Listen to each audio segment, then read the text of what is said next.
Kia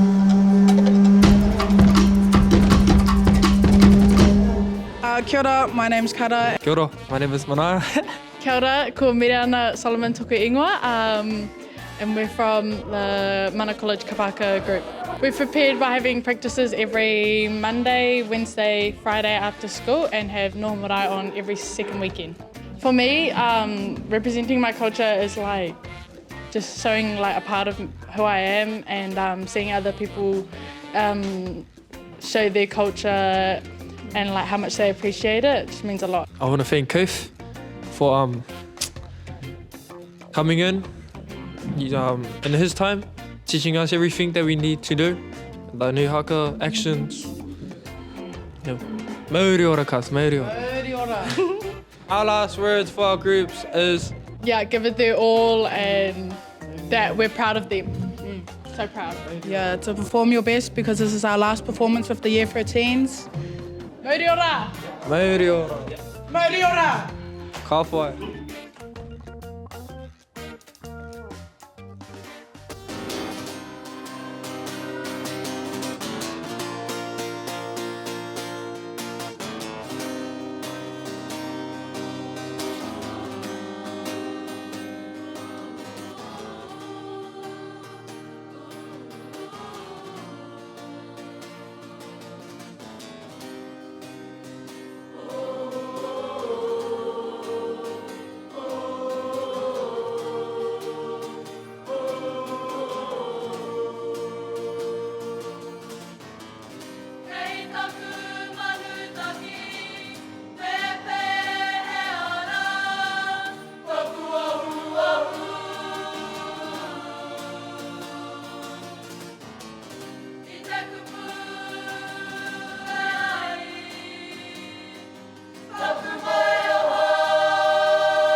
Not here for a long time, just a good time.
Te lo que ne, a fina tia mai la mata.